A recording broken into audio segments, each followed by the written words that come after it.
नहीं, L not निकालने की जरूरत नहीं पड़ेगी आपको इसमें, देखो आप, क्योंकि आपको तो के भी नहीं पता, आप हाफ के एल नॉट स्क्वायर थोड़ी लिख सकते हैं, के भी तो नहीं दिए मैंने। ठीक है ना। तो देखिए आप इसमें क्या है, मैं क्वेश्चन देखिए बेटा, एक स्मूथ सरफेस है, उस पर ये दोनों पार्टिकल्स रखे हुए हैं ए और बी, बीच में उनके स्प्रिंग है, मास इनके स्मॉल एम और स्मॉल एम। ठीक है, स्मूथ सरफेस पर रखे हुए हैं। और फिर आपने टी इक्वल टू जीरो पर इसको सरफेस के अलोंग वी नॉट स्पीड दे दी इस लाइन जॉइनिंग से 45 डिग्री एंगल पर। ठीक है ना। ये जो लाइन जॉइनिंग है ए और बी को, इससे 45 डिग्री एंगल पर इस बी को स्पीड दे दी है आपने। तो आपको बताना है find out maximum potential energy stored in joule in the spring during motion. इस ड्यूरिंग, और ये बता रखा है कि जो मैक्सिमम एलोंगेशन होगा स्प्रिंग का वो 2L0 होगा। अगर इसकी नेचुरल लेंथ L0 है तो maximum elongation of the spring is 2L0। ठीक है, ये आपको दे रखा है इसने। ठीक है, तो पहले आपको मैक्सिमम एलोंगेशन का मतलब समझ में आ रहा है कि ऐसे टी इक्वल टू जीरो पे ये सिचुएशन थी, फिर किसी टाइम पर इस तरह की सिचुएशन हो गई है इसकी, और मैक्सिमम एलोंगेशन पर क्या है बेटा, अगर ये वी एक्स है तो ये भी वी एक्स होगी। ये बात क्लियर है क्या? मैक्सिमम एलोंगेशन पर बीच की डिस्टेंस कितनी है? 2L0 हो जाएगी दोनों के। मतलब मैं बोलूं बी की, अब एक ही भी इधर वेलोसिटी होगी, बिल्कुल होगी, क्योंकि कंपोनेंट आ रहे हैं इसके फोर्स के, बट जो बी की ए के रिस्पेक्ट में रिलेटिव वेलोसिटी है वो इसी डायरेक्शन में हो जाएगी। ये बात क्लियर है क्या आपको? इधर वी एक्स होगी तो ये क्या है, velocity of B with respect to A की डायरेक्शन। अरे नहीं कार्तिक, देखो अब मेरी सुन लो, अब मत ट्राई मत करो इसको, अभी तक सुन लो एक बार।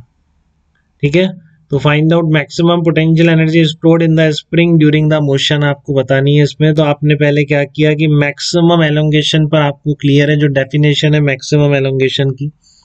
ठीक है, तो उसमें वेलोसिटीज आपकी क्या मानेंगे आप, इसलिए वी एक्स हो जाएगी, और बी की ए के रिस्पेक्ट में वेलोसिटी परपेंडिकुलर डायरेक्शन में होगी। लाइन जॉइनिंग ए और बी को जॉइनिंग लाइन के परपेंडिकुलर हो।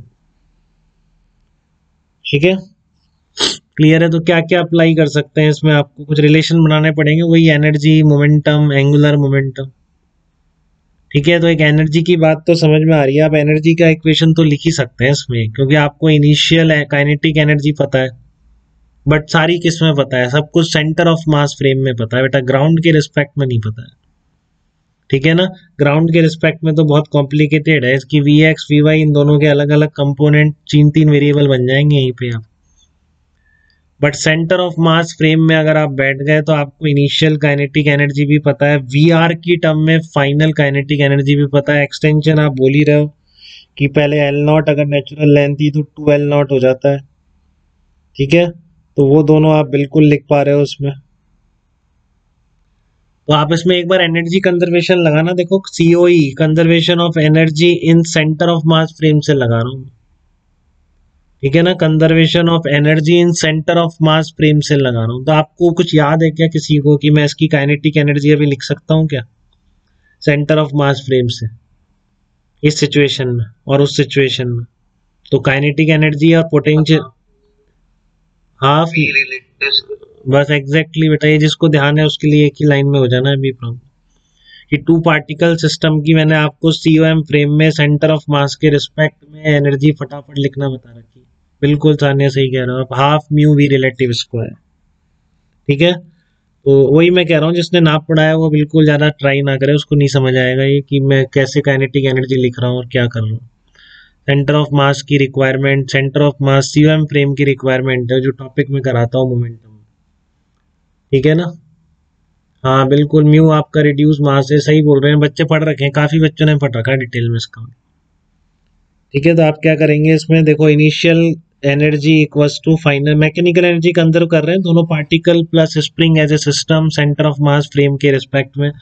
पहले भी बताया एनर्जी इक्वेशन कम कभी भी लगा सकते हैं आप, किसी भी फ्रेम से लगा सकते हैं। ठीक है ना, तो मैं सेंटर ऑफ, कोई एक्सटर्नल फोर्स है नहीं जो सेंटर ऑफ मास का कुछ एक्सलरेशन हो, सुडो फोर्स का ऐसा कुछ चांस है नहीं। तो सिंपल आपको मैकेनिकल एनर्जी कंजर्व करनी है सेंटर ऑफ मास फ्रेम में। तो इनिशियल काइनेटिक एनर्जी कितनी है, half mu v relative square, ये प्रूफ किया जा चुका है बेटा पहले। कि अगर आप सेंटर ऑफ मास फ्रेम में 2 पार्टिकल की एनर्जी लिखना चाहते हैं तो कितनी होगी, half mu v relative square. ठीक है, तो वी रिलेटिव इनिशियली कितना था, वी नॉट था, क्योंकि उसकी वेलोसिटी 0 थी, उसकी वी नॉट थी, तो half mu v not square हो गई, equal to final mechanical energy कितनी होगी। अब ये इसके लाइन ज्वाइनिंग के परपेंडिकुलर जो रिलेटिव वेलोसिटी का कंपोनेंट है, बताइए, बात क्लियर हो रही है आपको। Half mu v relative square plus half k x max square जो आपको निकालना ही है, ये तो आपसे पूछा ही है, half k x max square, तो के चक्कर में पढ़ो ही मत अलग से, आपका टारगेट अब इस पे शिफ्ट हो जाना चाहिए, बात खत्म है। नहीं अभी आंसर नहीं ला पाओगे आप इतनी जल्दी, अभी भी नहीं ला पाओगे। आप सुनिए पहले मेरी बात, ठीक है ना, कि आप सेंटर ऑफ मास फ्रेम में आपने बैठ गए तो आपका E initial equals to E final आ रहा है। अब सारी दिक्कत इसकी है वी रिलेटिव, ये आपके पास काइनेटिक एनर्जी है, बिल्कुल है, ये भी आपकी है सीओएम फ्रेम में, कुछ छूटा तो नहीं, आपने काइनेटिक एनर्जी लिख दी सीओएम फ्रेम में, इनिशियल पोटेंशियल एनर्जी थी नहीं, नेचुरल लेंथ पे थी। आप किसी भी फ्रेम में बैठो, रिलेटिव डिस्प्लेसमेंट दोनों का वो सेम रहता है, इसलिए एक्सटेंशन की वैल्यू सीओएम फ्रेम में भी उतनी है, ये बहुत बताया था मैंने उस टाइम पे भी।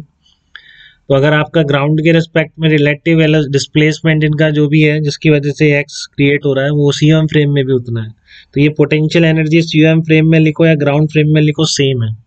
ठीक है, तो आपका टारगेट किस पे शिफ्ट हो जाना चाहिए तुरंत, अब ऐसे सिचुएशन देखते ही आपका वी रिलेटिव पे शिफ्ट हो जाना चाहिए बेटा। ठीक है ना, half k x max square के लिए आपको तो ये पूरी टर्म निकालनी, के वे तो गिवन ही नहीं है आपको, तो half mu v not square minus v relative square, तो आपका टारगेट वी रिलेटिव पे जैसे ही शिफ्ट हुआ, तो क्या आप वी रिलेटिव लिख सकते हो क्या बेटा, क्या आप वी रिलेटिव किसी तरह लिख सकते हैं क्या, आप बताइए, क्योंकि आपको पता है इस इंस्टेंट पर इस डायरेक्शन में तो रिलेटिव वेलोसिटी है नहीं, जो कुछ है लाइन ज्वाइनिंग के परपेंडिकुलर है।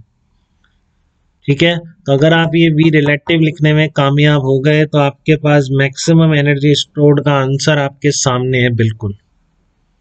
ठीक है, बट आपको ये रिलेटिव वेलोसिटी जो है, हाँ नहीं सर्कुलर से कैसे लिखेंगे, आप नहीं लिख पाएंगे, सर्कुलर मोशन ठीक है इसके रिस्पेक्ट में ऊपर है, लेकिन क्या लगाएं इस पे, नहीं नहीं, हाँ नहीं आए, अभी अक्षर थोड़ा सा गलत हो रहा है आपका, काफी सही बता दिया आपने, बस थोड़ा सा गलत हो रहा है। अब मैं क्या करूं, इसमें कैसे निकालूं वी रिलेटिव, बताइए जल्दी से, वी रिलेटिव मैं कैसे निकालूं, उसमें यही फंस गया हूँ बस मैं, बाकी एनर्जी एनर्जी समझ में आई, सीओएम हाँ बिल्कुल ये सही बताया, नमन ने सही बताया कि बिल्कुल एग्जैक्ट, बट नमन किसके अबाउट लगाऊं, क्यों लगाऊं, कैसे कह रहे हैं आप, क्योंकि आप वही बेटा कंजर्वेशन लिमिटेड है, आप थोड़ा कंफ्यूज मत हुआ, फोकस किया करें आप थोड़ा सा। हाँ आयुष नहीं बताया, तो आयुष नहीं बताया, नहीं सेंटर ऑफ मास के अबाउट नहीं लगाऊंगा, फिर नहीं लिख पाऊंगा मैं, सेंटर ऑफ मास के अबाउट नहीं लिख पाऊंगा, सेंटर ऑफ मास के अबाउट एंगुलर मोमेंटम नहीं लिख पाऊंगा, जब ए के बारे में कुछ नहीं पता है क्यों, इसके अबाउट लिखा हूं मैं, कंजर्वेशन ऑफ एंगुलर मोमेंटम में बचा है बेटा, लीनियर मोमेंटम लग नहीं सकता क्योंकि सेंटर ऑफ मास की वेलोसिटी कुछ नहीं पता है, बचा केवल कंजर्वेशन ऑफ एंगुलर मोमेंटम है। हाँ तो ये पहली किसके अबाउट लगाऊंगा मैं, ए के अबाउट लगाऊंगा, आप देख लो इस बी पर ए के अबाउट कोई टॉर्क आ रहा है कि बेटा, एक ही लाइन का आंसर है, बस खत्म हो गई बात, conservation of angular momentum about किसके, ए का है, किसका, B as a system, B को सिस्टम ले लिया मैंने, और आपको ये स्ट्राइक नहीं कर सकता बेटा एग्जाम में, बहुत ही रेयर चांस है इस तरह की चीजें पूरी एग्जाम में कोई बना दे इस प्रॉब्लम को, बहुत रेयर। ठीक है, अब ऐसा कुछ दिखेगा तो आप ट्राई कर सकते हो बनाने की, ठीक है ना, अपने आप से इतना सोच के कि इसके अबाउट क्या लगाना है नहीं हो सकता, हम तो इसमें एनर्जी और उसमें फंस जाएंगे, कर ही नहीं सकते, इम्पॉसिबल है। ठीक है, बट अब ऐसा कुछ दिख जाए तो आपको जरूर करना है, क्योंकि ज्यादा लेंथी क्वेश्चन नहीं है, इसलिए मैंने एक करा भी दे रहा हूँ मैं अभी, नहीं मैं ये सब भी बंद कर चुका था, बट मैं फिर कराने लग गया इस तरह की। ठीक है ना, क्योंकि इसमें कैलकुलेशन उतनी नहीं है, बाकी रोडो के जो दो दो पेज के सॉल्यूशंस हैं वो सब करने का कोई मतलब नहीं, डायनेमिक्स लगाते रहो कॉपियां भरते रहो।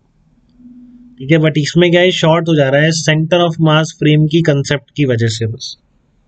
ठीक है, तो अब आप करिए conservation of angular momentum about है, क्योंकि इस पर एक ही फोर्स लग रहा है बेटा, और वो भी इसके पास हो रहा है, तो देख लो आप ए के अबाउट इस पर कोई टॉर्क नहीं आ रहा है। ठीक है ना, no torque on B, no torque on B about capital A. No torque on B, B पर ए के अबाउट कोई भी टॉर्क नहीं आ रहा है, तो आप इसलिए आप क्या कर सकते हैं, ए के अबाउट एंगुलर मोमेंटम बी का ए पॉइंट के अबाउट एंगुलर मोमेंटम हमेशा कंजर्व रहे, और वो लिखना बड़ा आसान है। देखो यहाँ पर क्या है, रिलेटिव वेलोसिटी कितनी है, ए के रिस्पेक्ट में रिलेटिव वेलोसिटी लिखी जाएगी, r cross m B vector जो आपका तरीका है एंगुलर मोमेंटम लिखने का, आपको ध्यान होगा कि वी उसमें इस पॉइंट की इसके रिस्पेक्ट में वेलोसिटी है, ये कंपोनेंट तो बेकार हो गया, इससे लिख दो आप L not into m v by root two, ठीक है ना। इनिशियल एंगुलर मोमेंटम कितना आ गया, ए के about, r vector cross m v vector लिख रहे हैं बेटा, एकदम दिक्कत तो नहीं किसी को। ये आपका ये कंपोनेंट तो बेकार हो गया, ये रख लो। तो r L not into m v not sine 45, ये इनिशियल एंगुलर मोमेंटम है, L into m v not into sine 45 degree, ठीक है। और फाइनल एंगुलर मोमेंटम कितना है, क्योंकि ये रिलेटिव वेलोसिटी ए के रिस्पेक्ट में तो लिख रहे हो आप, सब कुछ यहीं से तो कुछ चल रहा है अपना, इसलिए तो लिख पा रहे हैं, फिर नहीं कैसे करते, ठीक है। तो ये final angular momentum about of be about point ए कितना हो जाएगा, वी आर इंटू लेंथ भी पता है आपको, 2L0, 2L0 into m into v r हो जाएगा आपका। देख लीजिए, ये आपका एंगुलर मोमेंटम आया इनिशियल और finally about point A of the system B, B को सिस्टम लेंगे क्योंकि ए पॉइंट के अबाउट कोई एक्सटर्नल टॉर्क नहीं लग रहा है, ठीक है। इसलिए आपने उस पर अबाउट क्या कर दिया है, कंजर्वेशन ऑफ एंगुलर मोमेंटम आपने उसके लिए अप्लाई कर दिया। यहाँ तक कोई तकलीफ तो नहीं है आपको एंगुलर मोमेंटम को समझने में, इनिशियली एंड फाइनली दोनों केस में बेटा, बात क्लियर है आपको। बट ये तभी आएगा समझ में एसीओएम फ्रेम में, जो मैं एनर्जी क्योंकि वहाँ करी है मैंने बहुत, ठीक है ना, 2 स्प्रिंग ब्लॉक सिस्टम के लिए, उसके लिए वहीं जाना पड़ेगा आपको, पूरा देखना है। तो आप क्या करेंगे, आप एंगुलर मोमेंटम वाला पार्ट समझ में आ गया होगा आपको, ए के अबाउट एंगुलर मोमेंटम कंजर्व कर दिया, ठीक है। तो आप दोनों को इक्वल कर दीजिए, तो आपका क्या दिखेगा, वी आर आपने जो अक्षत ने निकाला था इसका 2 का फैक्टर मिसिंग था बस, बाकी ठीक था इसका। V r equals to v not upon 2√2 आ जाए, v r equals to v not upon 2√2। अरे यार, तो वी आर आपका वी नॉट बाई 2√2 आ गया। अब क्या करोगे आप, रिलेटिव वेलोसिटी का इसमें रख दोगे यहाँ पे, ठीक है ना, वी आर की वैल्यू यहाँ रख दोगे, तो आपका फ्रॉम 1 and 2 मैं बोल सकता हूँ half k x max square कितना आएगा, half k x max square आ जाएगा 7 mv नॉट स्क्वायर बाई 32 आ जाएगा, 7 mv not square by 32। Mu की वैल्यू यूज कर लेंगे क्या, म्यू कितना रखेंगे यहाँ पे, म्यू आ रहा है आपको निकालना कि नहीं आ रहा, बताओ म्यू कितना आएगा, m1 m2, हाँ तो m/2 आ जाएगा म्यू की वैल्यू, ठीक है ना। म्यू की वैल्यू कितनी आ जाएगी, m/2, हाँ बिल्कुल ध्यान है बच्चों। तो ये आंसर होगा इसका, 7 mv not square by 32 will be the maximum energy stored in the spring.